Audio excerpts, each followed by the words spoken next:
सर्वप्रथम सर्वांना श्री स्वामी समर्थ. स्वामी महाराजांच्या कृपेने तुमच्या सर्व चांगल्या इच्छा पूर्ण होत ही स्वामींचरणी प्रार्थना करते आणि आजच्या व्हिडिओला सुरुवात करते. तर उद्या 4 फेब्रुवारी 2025 मंगळवार रोजी रथ सप्तमी आलेली आहे. बघा, सोन्यासारखा दिवस आहे. जेवढी सेवा होईल ना सूर्यनारायणांची तेवढी करायची आहे. कुंडलीत जर सूर्य मजबूत असेल तर सर्व सुखांची प्राप्ती आपल्याला सूर्यनारायण करून देत असतात. तुमच्या कुंडलीतला सूर्य मजबूत असो किंवा मजबूत नसेल तरी पण आपण सूर्यनारायणांची उद्या सेवा करायची आहे. ब्रह्ममुहूर्तावर उठता आलं तर नक्की उठा, नाहीतर सूर्योदयाच्या आधी तरी प्रत्येकाने उठायचं आहे. उद्या लहान लेकरांना पण जरासं लवकर उठा. महिलांनो, उद्याचा दिवस आपल्या लेकरा बाळांसाठीचा आणि आरोग्य सप्तमी म्हणून सुद्धा हा दिवस साजरा केला जातो. रथ सप्तमी, आरोग्य सप्तमी म्हणून हा दिवस ओळखला जातो. तर सर्वांना आरोग्यदायी राहण्यासाठी उद्या लवकर उठायचं आहे आणि आपल्याला अंघोळीच्या पाण्यात थोडीशी चिमूटभर, मग तुमच्याकडे काळी तीळ असेल, पांढरी तीळ असेल, काही नाही, तुम्ही ती तीळ, थोडीशी तीळ आणि थोडंसं गंगाजल असेल तुमच्याकडं, ते गंगाजल टाकून आंघोळ करायची आहे. गंगाजलची बॉटल नसेल घेऊन या, पण प्रत्येकाच्या अंघोळीच्या पाण्यात चिमूटभर तीळ आणि गंगाजल टाकून आंघोळ करायची आहे. हा उपाय प्रत्येकाच्या पाण्यात वेगवेगळा करायचा आहे. म्हणजे तुम्ही एकाने, आईने बादलीत ह्या गोष्टी टाकल्या आणि तेच तुम्ही अंगावर घेतलं आणि उरलेलं पाणी मुलांना घातलं अंगावर, असं करू नका. लहान लेकरं असले तरी त्यांना वेगळं पाणी घ्या. पाण्याचे प्रॉब्लेम असतील, थोडंसं पाणी घ्या अंगावर घ्यायला, पण त्या पाण्यात तुम्हाला वेगवेगळा हा उपाय करायचा आहे. चिमूटभर पांढरी तीळ आणि गंगाजल टाकून आंघोळ करायची आहे. लगेच सूर्यनारायणाला अर्घ्य द्यायचा आहे. आपल्याला छान असा तांब्याचा, तांब्या घ्या, स्टीलचा असेल, जो असेल तुमच्याकडं, स्वच्छ पाणी भरून घ्यायचे आहे. त्यात सुद्धा तुम्हाला चिमूटभर तीळ टाकायची आहे. एखादं पिवळं फूल असेल त्याच्या पिवळ्या फुलाच्या पाकळ्या टाकायच्या आहे आणि आपल्याला याने सूर्यनारायणाला ओम सूर्याय नमः, ओम आदित्याय नमः, तुम्हाला जो मंत्र जप करता येत असेल ना सूर्यनारायणाचा, तुम्हाला मंत्र जपत सूर्यनारायणाला पाणी अर्घ्य द्यायचं आहे. खाली एखादी कुंडी ठेवली म्हणजे ते पाणी झाडांना जाईल, अशा पद्धतीने जरी दिलं, एखादं भांडं ठेवलं तुम्ही, मग ते पाणी नंतर तुळशीला सोडून इतर झाडांना तुम्ही घालू शकता. म्हणजे ते पाणी कोणी ओलांडणार नाही किंवा गटरीत वगैरे जाणार नाही, सांडपाण्यात, एवढी आपण काळजी घ्यायची आहे. सूर्यनारायणाला अर्घ्य द्यायचं आहे आणि आपल्याला देवी देवतांची सुद्धा उद्या छान अशी पूजा करायची आहे. तुम्ही जर वेगळ्या पाटावर मांडत असाल सूर्यनारायणाची पूजा, तर तुम्ही तसंही करू शकता. रांगोळीने सुद्धा सूर्यनारायणाची प्रतिमा काढू शकता किंवा तांदळाच्या एखाद्या ताटात किंवा तुम्ही कापड, पिवळा कापड अंथरा, एक पाट मांडा, आजूबाजू रांगोळी काढा, त्या पिवळा कापड ठेवून त्यावर तांदळाची रास करून त्यावर सूर्यनारायणाची प्रतिमा काढली तुम्ही साध्या सोप्या पद्धतीने. आधी गणपती बाप्पाची स्थापना करा, आपल्या कुलदेवीचा टाक असेल तो ठेवा, सूर्यनारायणाची प्रतिमा आपण काढायची आहे तांदळावर, दिवा लावायचा आहे, अगरबत्ती, धूप, अशा पद्धतीने सुद्धा तुम्ही घरच्या घरी सूर्यनारायणाची उद्या पूजा करू शकता. त्याचबरोबर तुम्ही जर देवघरात पूजा करत असाल, सर्व देवी देवतांना उद्या तुमच्याकडे जर तिळाचं उटणं असेल तर ते लावून आपल्या देवी देवतांना स्नान घालायचं आहे. नसेल तर गाईचं दूध घेतलं तुम्ही, त्या दुधाने सुद्धा अभिषेक घालायचा आहे. गणपती बाप्पाची मूर्ती असेल, शिवपिंडी असेल, आपली कुलदेवी माता लक्ष्मी म्हणजे अन्नपूर्णा माता, तुमच्याकडं जे देवी देवता असेल, छान असा अभिषेक घालायचा आहे.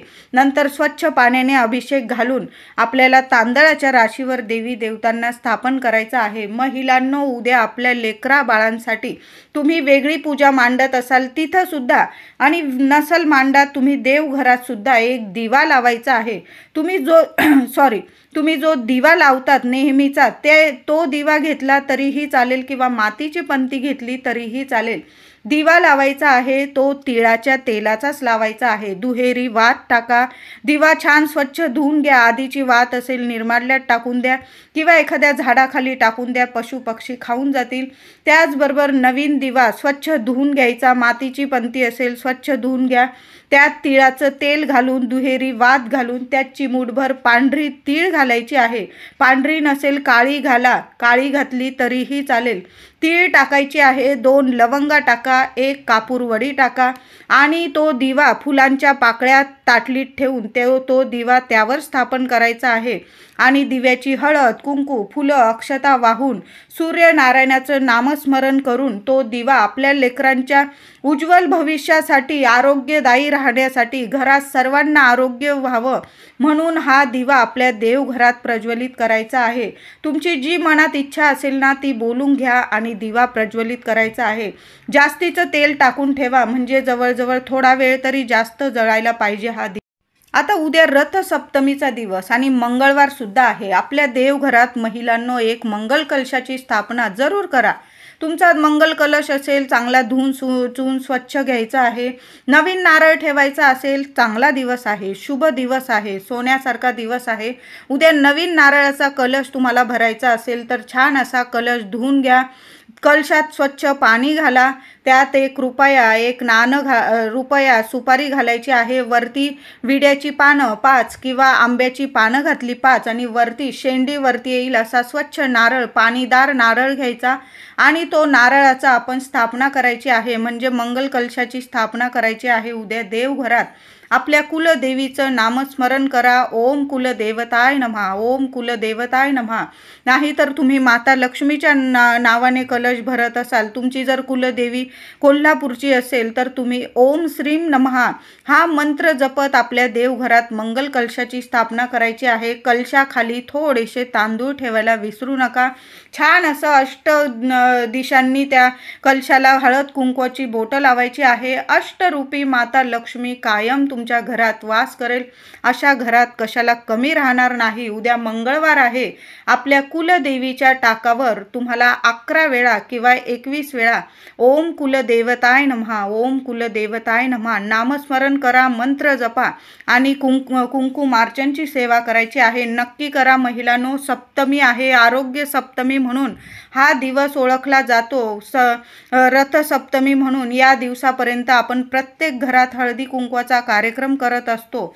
सुख सौभाग्य प्राप्त होण्यासाठी रथसप्तमीचा दिवस खूप खास असतो. म्हणून आपल्या कुलदेवीची सेवा नक्की करा. हा दिवस बघा, उद्या मंगळवारी हा दिवस आलेला आहे म्हणून आपल्या कुलदेवीची सेवा करा. तुमच्याकडं टाक असेल, मूर्ती असेल माता लक्ष्मीची, श्रीयंत्र असेल, तुम्ही प्रत्येक यावर सुद्धा कुंकुमार्चन करू शकता. ओम कुलदेवताय नमः नाहीतर ओम श्रीम नमः हा मंत्र जपत तुम्हाला कुंकुमार्चनची सेवा करायची आहे. नंतर ते कुंकू नीट सांभाळून ठेवा. रथसप्तमी म्हटलं की दूध ओतू घालवणं ही खूप मोठी म्हणजे आपली परंपरा आहे. आपण घरात दूध ओतू घालत असतो. तर आता दूध कसं ओतू घालायचं? गॅसवरच घालायचं का? तर असं नाही. छोटंसं तवा वगैरे घ्या किंवा तुमच्याकडं होमाचं भांडं असेल तुमच्याकडं तरीही चालेल. चूल असेल बाहेर तुमचे तरीही चालेल. एखादी शेणी घ्या, त्यावर थोडंसं चांगलं तूप घाला, थोडासा गुळाचा खडा घालायचा आहे त्यावर आणि त्या दूध घ्यायचं. थोडंसं जरी घेतलं ना, कपभर दूध घेतलं तुम्ही तरीही चालेल आणि तुम्हाला मातीच्या भांड्यात ते दूध उकळवायचं आहे. स्टीलचं वगैरे भांडं घेऊ नका.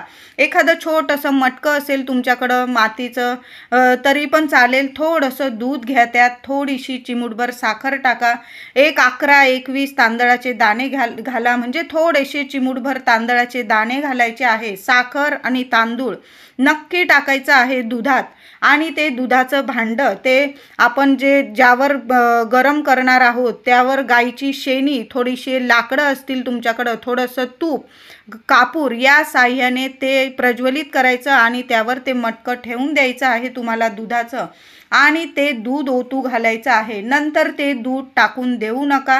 सर्वांनी चमचा भर प्रसाद स्वरूप घ्यायचा आहे. रथसप्तमीचा दिवस आहे. दूध ओतू घालण्याची आपली जुनी परंपरा आहे. असं म्हटलं जातं. आपण बघा, मुलीचं लग्न वगैरे झालं, आई वडील तिला आशीर्वाद देत राहतात की तुझ्या घरात रोज दूध ओतू जाऊ दे, म्हणजे रोजच दूध ओतू जाऊ दे असं नाही, पण तुझ्या घरात कशाला कमी राहू देऊ नको. दूधो नाहो पूतो फुलो आपण असा सुद्धा आशीर्वाद देतात. रथसप्तमीचा दिवस यासाठीच खास आहे, म्हणजे प्रत्येक घरातली लक्ष्मी तिला कशाला कमी पडायला नको, आपल्या लेकी बाळींना कधी कशाला कमी पडायला नको. तिच्या घरात दूध तूप म्हणजे सर्व कसं लक्ष्मी मातेच्या कृपेने, अन्नपूर्णा मातेच्या कृपेने तिच्या घरात अन्नधान्याला दूध तुपाला कशाला कमी राहायला नको. तिच्या घरादाराची नेहमी प्रगती हो, भरभराट हो, तिच्या लेकरा बाळांना आरोग्यदायी जीवन मिळो, म्हणून हा रथसप्तमीचा दिवस साजरा केला जातो. म्हणून दूध आपण ओतू घालत असतो. ते दूध ओतू घालताना त्यात चिमूटभर साखर आणि तांदूळ जरूर टाका महिलांनो, आणि तो खिरी स्वरूपच तो प्रसाद तयार होणार आहे. दूध थोडंसं ओतू गेलं की मग तुम्ही तो प्रसाद स्वरूप खायचा आहे. आता दूध ओतू जाणं म्हणजे शुभ गोष्ट आहे, पण काही वेळा काय होतं, चुकून आपल्याकडून दूध सांडून जातं, कुणाकडून पाय लागतो, किंवा आपण ज्या पिशव्या आणतो दुधाच्या पिशव्या वगैरे भांड्यात आपण ओततो दूध, आणि त्या पिशवीला बरंचसं दूध राहिलेलं असतं. तर महिलांनो अशी चूक करत जाऊ नका. चिमूटभर थोडंसं म्हणजे अगदी थोडंसं पाणी त्या पिशवीत टाकायचं, ती पिशवी चांगली हलवून घ्यायची आणि ते दूध आपल्या दुधात मिक्स करत जा. दूध चिटकलेलं त्या पिशवीला कधीच तशा पिशव्या फेकत जाऊ नका. हा माता अन्नपूर्णेचा, आपल्या माता लक्ष्मीचा अपमान समजला जातो. म्हणून दुधाची पिशवी आणलेली असेल किंवा दुधाचं भांडं असेल, त्यात जर थेंबभरी दूध असेल आणि ते तुम्ही टाकून देत असाल तर असं करू नका. दुधाची पिशवी पण थोडीशी पाणी टाकून विसळून घ्यायची आणि आपल्या दुधात मिक्स करायची, म्हणजे आपल्या घरात दुधा तुपाला कशाला कमी राहत नाही. आता तुमच्या घरात जर खूप अडीअडचणी असेल, संकट तुम्हाला घेरले असतील, बरेच संकट, आरोग्य नीट नसेल, म्हणजे पैसा येतोय, लक्ष्मी येते, पण आपलं आजारपणात पैसा खर्च होत आहे, तर महिला असो पुरुष असो, महिलांनो 4 दिवस असेल कुठलेही उपाय सेवा करू नका. तुम्ही नंतर सेवा केली पुढच्या मंगळवारी वगैरे तरीही चालेल. आता ज्यांना खूप अडीअडचणी आहे त्यांनी काय करायचं आहे, थोडीशी तीळ आणि गूळ आणि एक दिवा घेऊन आपल्याला मारुती मंदिरात जायचं आहे. मारुती मंदिर नसेल तर हनुमान मंदिर असेल तुमच्याकडं, तुमच्या घराजवळ, तरीही चालेल. आणि दिवा कसला न्यायचा, दुहेरी वाट ठेवा, त्यात तिळाचं तेल घाला आणि चिमूटभर तीळसुद्धा टाका, काळी असेल पांढरी असेल काही हरकत नाही. आणि तो दिवा घेऊन जायचा आहे, गूळ घेऊन जायचा आहे, थोडीशी तीळ घेऊन जायची आहे. आता गूळ तिळाचे लाडूच असतील तुम्ही तेही नेले तरीही चालेल, एखाद्या बाऊलमध्ये वाटीमध्ये घेऊन जायचं आहे. आणि मारुती मंदिरात तुम्हाला तो दिवा आपली इच्छा बोलून प्रज्वलित करायचा आहे. मुलांबद्दल असेल, घराबद्दल, पतीबद्दल, तुमच्याबद्दल ज्या अडीअडचणी असतील त्या बोलून घ्या मारुती रायासमोर आणि जय श्रीराम बोलून तो दिवा प्रज्वलित करायचा आहे. जय श्रीराम हृदयात बसतात श्रीराम मारुती रायांच्या, हनुमानांच्या.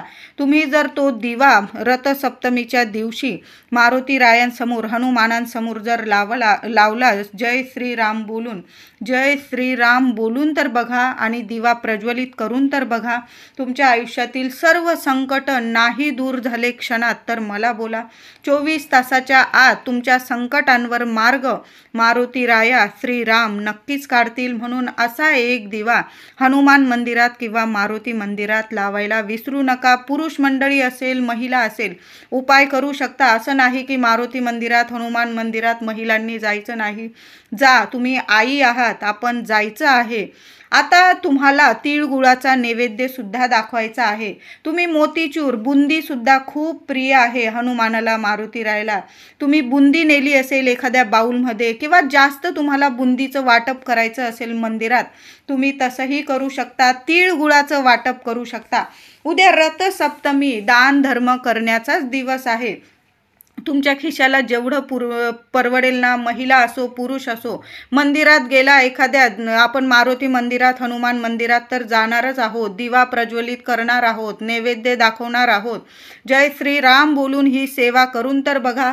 तिथंच तुम्हाला बसून, तुम्हाला जर मंदिरात जर तुम्हाला जागा असेल बसायला, तिथं शांत बसा आणि एक वेळा हनुमान चालीसा किंवा मारुती स्तोत्र पठण करायचं आहे आणि एक वेळा राम रक्षा पठण करायचं आहे आणि तिथं मंदिराबाहेर तुम्हाला थोडासा दान धर्म करता आला तर तुमच्या ऐपतीप्रमाणे तुम्हाला जेवढं जमेल ना, एक वेळा पोट भरेल अन्न एवढं तरी दान करा. अन्नदान एवढं श्रेष्ठ दान असतं की तुम्ही पैसा दान नाही केला ना तरीही चालेल. एखाद्याचं पोट भरेल किंवा एखादं शिक्षण करत आहे एखादा मुलगा किंवा मुलगी, त्यांना पैसा नाही, त्यांची जरी तुम्ही मदत केली, काहीतरी घेऊन दिलं, वह्या पुस्तकं कपडे लत्ते, तुमच्याप्रमाणे तुम्हाला जेवढं जमेल ना, उद्या रथसप्तमी आहे, जेवढं जमेल तेवढं दान नक्की करा. केळीचं दान करता आलं, पिवळी धमक केळी तर नक्की दान करायची आहे. तुम्ही जर उद्या स्वामींच्या मंदिरात गेला तर थोडीशी खडी साखर, चाफ्याची फुलं स्वामींचरणी जरूर अर्पण करा. भाग्य तेजस्वी होईल, सोन्यासारखं आयुष्य आरोग्य तुम्हाला मिळणार आहे. मुलाबाळांसाठी प्रार्थना करा. स्वामींना तसं सांगायची गरज नाही, सर्व काही जाणतात स्वामी, म्हणून उद्या एवढी सेवा नक्की करा. तर रथसप्तमीचा दिवस आहे. महिलांनो, घरात सुद्धा असा दिवा लावा. मारुती मंदिरात जाता आलं तर नक्की दिवा लावायचा आहे आणि सूर्यनारायणाला अर्घ जरूर द्या. पाणी घ्या स्वच्छ, त्यात तीळ घाला, थोडेसे पिवळ्या फुलांच्या पाकळ्या, एखादा गुळाचा खडा घातला तरीही चालेल आणि ते पाणी प्रत्येकाने सूर्यनारायणाला अर्घ जरूर द्यायचा आहे. घरातील एका मंडळीने तरी हा उपाय, ही सेवा नक्की करा. सूर्यनारायण आहे, भरभरून तुम्हाला सर्व काही मिळवून देतील, भाग्य तेजस्वी करतील, मुलांच्या आयुष्यात ज्या अडीअडचणी असतील त्या दूर करतील आणि प्रत्येक कामात तुम्हाला यश मिळायला लागेल. तुमच्या कुंडलीतील सूर्य इतका मजबूत होईल. उद्या रथसप्तमीचा दिवस आहे, ही संधी सोडू नका. म्हणून सर्वांनी सूर्यनारायणाची, तुम्ही जर घरात पूजा मांडत असाल तिथं सुद्धा पूजा करा आणि सूर्योदय झाल्यावर सूर्यनारायणाला अर्घ सुद्धा द्यायचा आहे.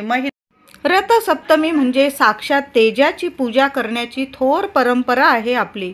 या दिवसाला सूर्याचे महत्त्व आहे, कारण आपल्या आरोग्याच्या दृष्टीने त्याचा संबंध जाणून घेण्याची गरज आहे. यासाठी सूर्य नवरात्रीची जुनी परंपरा आहे, प्रथा आहे.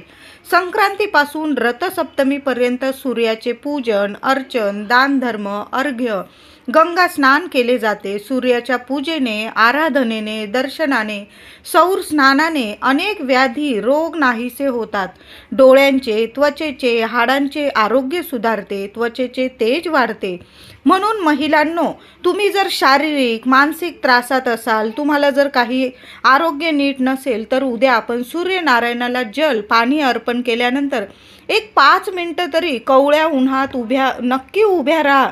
मुलांना सुद्धा उभं करा. आपलं बघा, व्हिटॅमिन सुद्धा वाढेल आणि जे आजार असतील ना ते रथसप्तमीच्या दिवशी प्रकाशात उभं राहिल्याने जे काही आजार असतील ना ते दूर पळून जातील. म्हणून त्वचेचे तेज सुद्धा वाढेल तुमच्या. सूर्य हा प्रकाश, ज्ञान, तेज, उष्णता, सातत्य, परोपकार, सामर्थ्य याचे मोठे प्रतीक आहे. सूर्य हा सर्व प्राणी मात्राचा प्राणदाता आहे. त्याच्यामुळे अन्नधान्य पिकते, वृक्षवेली वाढतात, सूक्ष्म जीवाणूंचा नाश होतो, घाणीचा, कोंदटपणाचा वास यांचा नाश होतो, आपल्याला भरभरून आरोग्य लाभते. म्हणून त्याची कृतज्ञता व्यक्त करण्यासाठी रथसप्तमी हे नवरात्र साजरे केले जाते. यात स्तोत्र मंत्रांचे पठण करून आरोग्य, बुद्धीचे तेज वाढवले जाते. म्हणून उद्या सूर्यनारायणाची जेवढी सेवा होईल ना, जेवढा मंत्रोच्चार करता येईल ना, महिला असो, पुरुष असो, लहान विद्यार्थी असो, त्यांनी जरूर करा. हा दिवस खूप मोठा आहे. सूर्य हा महान कर्मयोगी आहे. कर्मयोगाचा आदर्श प्रेरणा देणारा आहे. निरपेक्षपणे कर्तव्य करणारा उपकारदाता आहे. सूर्याचा हा गुण आपण प्रत्येकाने शिकलाच पाहिजे. अनंत उपकार करूनही तो निर्विकार, नम्र आहे. विश्वाला प्रकाश देणाऱ्या या सूर्य देवतेत गर्वाचा अभाव आहे. त्याच्या उपासनेमुळे व्यक्तीचा विकास होतो. मन, बुद्धी, शरीर विकसित होते. बुद्धी तेजस्वी, प्रतिभा संपन्न होते. म्हणून उद्या रथसप्तमीचा दिवस आहे.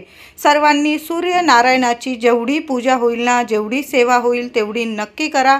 महिला असो, पुरुष असो, तुम्हाला जर तुमच्या घरात सूर्यनारायणाचे प्रतिबिंब, तुम्हाला एखादी मूर्ती किंवा सूर्याचे प्रतीक म्हणून तांब्याचे किंवा पितळाचे तुम्हाला प्रतिबिंब लावायचे असेल तर नक्की उद्याचा दिवस खूप छान आहे. तुम्ही पूर्व दिशेकडं असा सूर्यनारायणाचे प्रतिबिंब लावू शकता. तांब्याचे असो किंवा पितळाचे अशा स्वरूपात तुम्ही लावू शकतात. त्याचबरोबर महिलांनो, उद्या रथसप्तमीचा दिवस आहे. आता बऱ्याच महिलांना प्रश्न पडलेला असेल की आमच्याकडं चूल नाही, आमच्याकडं शेणी नाही, आमच्याकडं लाकडं नाही, मग आम्ही दूध कसं ओतू घालायचं? तर काय करायचं, चूल असेल तर चूलवर घाला किंवा शेणी वगैरे बघा मिळून जाईल तुम्हाला. पूजेच्या दुकानामध्ये शेणी मिळून जाईल. एक छोटीशी शेणी घेऊन या आणि त्यावर जरी होम करतो आपण छोटासा तशाप्रमाणे केलं आणि त्यावर बोळक्यामध्ये थोडंसं दूध ओतू घातलं तरीही चालेल. आता ते पण शक्य नाही तर उद्या काय करायचं, लवकर उठून आंघोळ केल्यानंतर सूर्यनारायणाची पूजा केल्यानंतर आपल्या गॅस शेगडीचं गॅस आधीच आजच धुवून ठेवला तुम्ही तरीही चालेल किंवा उद्या धुवून चून स्वच्छ करा. गॅस स्वच्छ पुसून घ्या आणि गॅसची छान अशी हळद कुंकू फुलं वाहून अक्षता वाहून पूजा करा. माता अन्नपूर्णा माता लक्ष्मीला तुम्हाला प्रार्थना करायची आहे, माझ्या घरात भरभराट होऊ दे अशी प्रार्थना करून तुम्ही तुमच्या गॅसवर जरी थोडंसं मातीच्या बोळक्यामध्ये दुधात थोडी साखर थोडेसे तांदूळ टाकून ते दूध ओतू घातलं आणि नंतर तो प्रसाद स्वरूप सर्वांनी घेतलं तरीही चालेल. आता ज्यांच्याकडे लाकडं नाही, चूल नाही, शेणी नाही, त्यांनी गॅसवर जरी दूध ओतू घातलं तरीही चालेल. ते दूध नंतर टाकून देऊ नका, प्रसाद स्वरूप घ्यायचा आहे. व्हिडिओ आवडला असेल तर लाईक करा, शेअर करा, चॅनलला कृपया सबस्क्राईब करा. धन्यवाद.